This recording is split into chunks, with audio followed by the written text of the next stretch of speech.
Merci de nous joindre à Yaoundé. Est-il encore utile de présenter mon invité aujourd'hui? C'est l'un des footballeurs les plus connus du continent, double champion d'Afrique avec les Lions indomptables, quart de finaliste lors du mondial 90. Bonjour Roger Mila. Bonjour. Alors on connaît les quarts de finale de cette 33e édition depuis hier, je vous l'ai rappelé.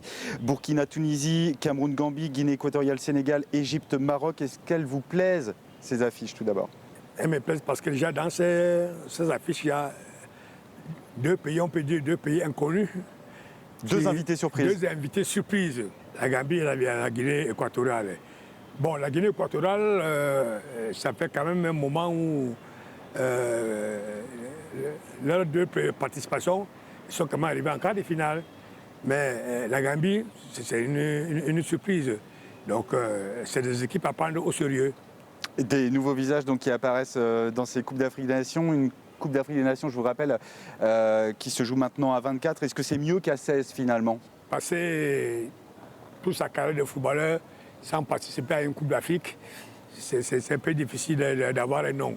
Donc maintenant qu'ils ont la chance, avec 24 pays, de se qualifier, de faire des bons matchs, de passer des tours, je pense que c'est une très, très bonne chose pour le continent africain. Alors Roger, je voulais revenir aussi avec vous sur cet événement tragique de lundi soir. C'était juste avant le huitième de finale entre le Cameroun et les Comores. Cette bousculade qui a eu lieu à Olembé, il y a eu quand même 8 morts, plus d'une trentaine de blessés. Est-ce que ce n'est pas regrettable d'avoir permis d'organiser des matchs dans un stade où il n'y avait pas eu d'événement test avant une telle compétition comme la CAN, et finalement le dispositif de sécurité n'a jamais pu être testé? Est-ce que cet événement-là, cette tragédie-là aurait pu être évitée? Bon, c'est vrai que c'est regrettable, et paix à leurs âmes, tous ceux qui sont décédés.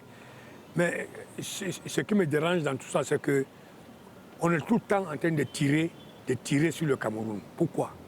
Moi, je pose cette question, pourquoi? Est-ce que c'est le seul drame qu'il y a eu dans un stade de football, depuis que le football existe? Je ne suis pas du tout d'accord, et je demande à tous ceux-là qui veulent critiquer inutilement le Cameroun, qu'ils arrêtent critiquer ce qu'ils veulent, mais pas le Cameroun. Parce que nous, on se bat pour donner la chance à notre jeunesse ici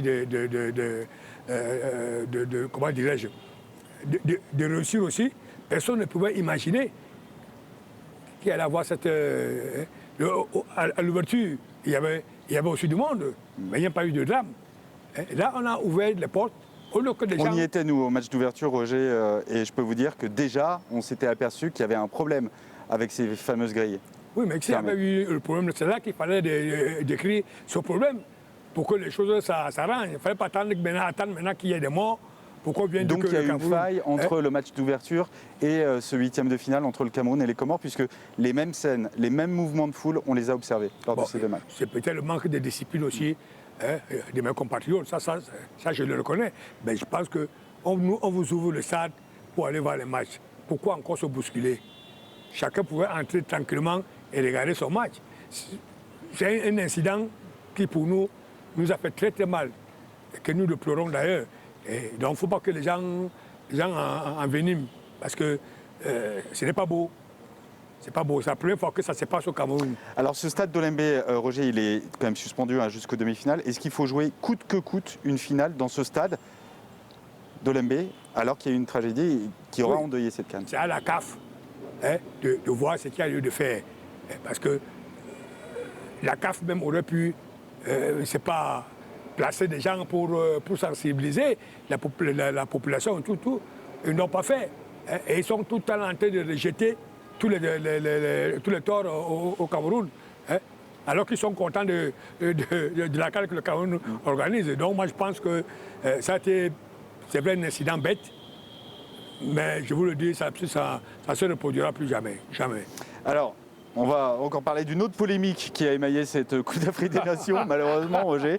C'est le stade de Douala, la pelouse du stade de Douala, qui a été pointée du doigt notamment par un sélectionneur, Jamel Belmadi, le sélectionneur des Fennecs. Est-ce que c'était une polémique inutile pour vous? Quelle est la pelouse qui ne peut pas se gâter dans le football au monde entier? Moi, je voudrais comprendre. Je voudrais comprendre quelle est la pelouse au monde qui ne peut pas être gâtée après un match, ou bien s'il y a eu une pluie, où on a arrosé. Mais c'est tout à fait normal. Ça, pour moi, c'est des commentaires inutiles, qui n'ont pas lieu. Alors on va parler un peu foot pour terminer, vous redonner le sourire j'espère.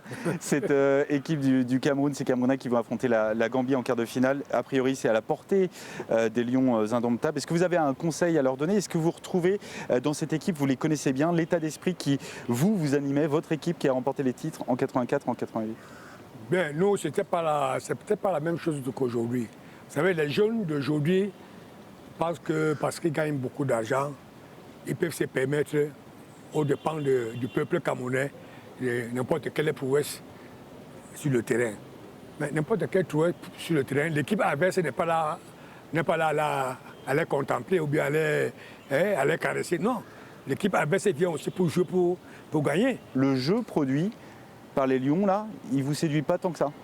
Oui, peut-être que les Lions ne sont pas en train de faire leur meilleure Coupe d'Afrique, mais je suis en train de dire que le Cameroun, dans toutes les compétitions où moi j'ai participé avec le Cameroun, on n'a jamais fait de très grands matchs. Vraiment, on n'a jamais fait de très très grands matchs. On a su souvent maîtriser l'adversaire et puis faire la différence avec les individualités qu'on avait dans l'équipe.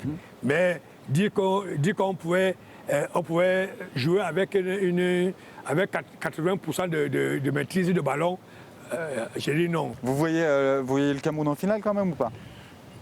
Bon, en tout cas, par la grâce de Dieu, nous ferons tout et tout pour être en finale.